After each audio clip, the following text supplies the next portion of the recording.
Hello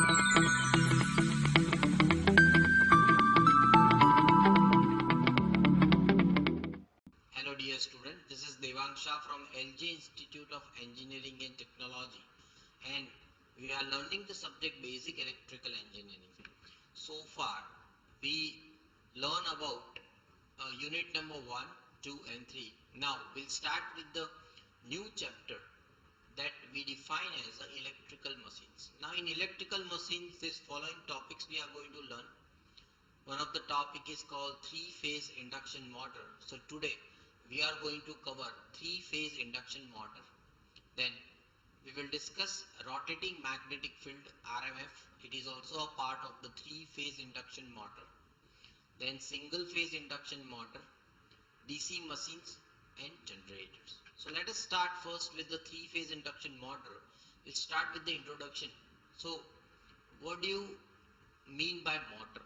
So motor is nothing but it will convert electrical energy into a mechanical energy, which is then supplied to different types of load, right? So here around us we can see fan, then microwave, washing machine, lift, elevators. In all the appliances there is a motor.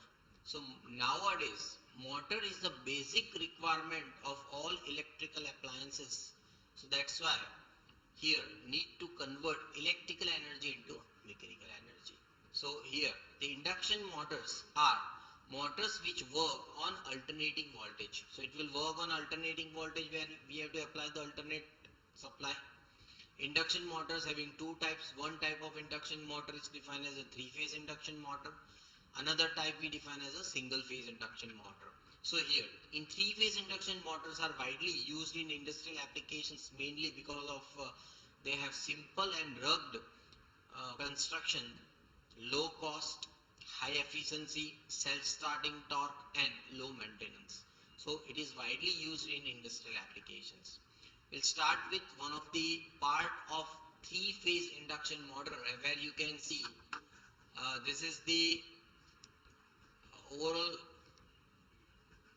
picture of three-phase induction motor. So this is a three-phase induction motor where it consists of two parts. One part we define as a stator, which is a static part, and another part we define as a rotor. So you can see this is a stator part, which is a fixed part, and this is a rotor. So uh, likewise, if we first start and discuss about the construction of stator, how here we can make this stator. So it is a stationary part of the motor made up of silicon steel stamping like this way. So you can see here these are the silicon stamping where they are laminated to reduce the eddy current loss.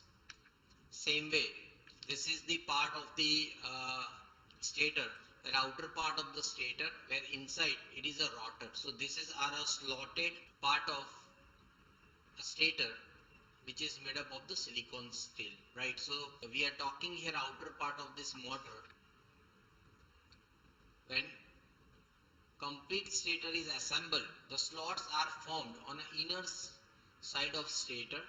So the slots may be open, closed or semi-open type. So here in three-phase windings are accommodated in all these slots. So here the windings are accommodated or wound over these slots, and it can have a star or delta connection. So three ends of this winding are brought to terminal box where the AC power is applied. So you can here see this is a AC box where the three-phase signal is applied. Now the another part of this induction motor is referred as a rotor, right, which is continuously rotating around this stator. So that's why this is defined as a rotor. Now there are two types of rotor. Here if we define, rotor is nothing but the rotating part of the motor. It is mounted on shaft which consists of hollow laminated core with slots on outer periphery. The winding placed in this slot is called rotor winding, maybe two types, squirrel cage type of rotor or a slip ring rotor or wound type of rotor. So you can see this is a squirrel cage type of rotor where all the slots are available here, all these conductors are available here, and this rotor is kept on a shaft. Same way here. So there are two types of rotor inside this three-phase induction motor. One rotor type is a squirrel cage type of rotor, and another is called slip ring or wound type of rotor. So based on this, now we can categorize this three-phase induction motor in a two types. One type is called squirrel cage induction motor, and another type we define as a wound type or slip ring type induction motor. Now, if we first talk about the type of rotor which is called a squirrel cage. So you see this, the shape is itself a kind of squirrel, where there is a copper bars around it which is mounted on a metal ring, and this cores are also laminated. Inside there is a mild steel have been used, which is a laminated part, so that will also produce magnetic flux around it. So you can see this is the diagram of the squirrel cage rotor, where all the slots are available here. They are the same slots. This is a shaft, and these are the rotor bars. So these are the rotor bars here, right? So let us further discuss about the squirrel cage type of rotor. So this rotor consists of laminated core with skewed rotor slots. The rotor body is made up of silicon steel stamping, and construction looks like cage of squirrel. Hence, it is called squirrel cage rotor. So this rotor conductors are permanently short circuited. Therefore, it is not possible to add external resistance in this rotor circuit. So these are the short circuited. So no external resistance can be accommodated here. Hence, the slip rings and brush are not required here, and simple and economic in constructions. Now this requires a less maintenance. So this is one type of rotor which we define as a squirrel cage. Another type of rotor we define as a wound type rotor or slip ring type of rotor. So you can see the rest of the arrangement as the squirrel cage is same, but here we add the external resistances to control the speed of the rotor, in another sense to control the torque of the rotor. So this rotor is having a resistance starter, and which is mounted through, or which is fixed through this slip ring and brush. So here defined as a slip ring type of rotor. So this rotor is wound for a same number of poles as that of stator. The rotor is made up of laminations with slots on the outer periphery, in which three-phase rotor winding is placed. The three phases are connected in star internally. Remaining three phases are brought out and connected to slip ring mounted on a shaft. So this are mounted on a shaft here. So this three phase are connected with the slip rings. As a regular three-phase winding is used for rotor, this type of rotor is called face mount rotor type, and it is also called slip ring type, or external resistance here is added or can be added. So these slip rings are made up of copper and phosphorus bronze, where running under normal condition these slip rings are short circuited. So here we externally apply the resistance, so by that way we can have control of torque for this slip ring induction motor.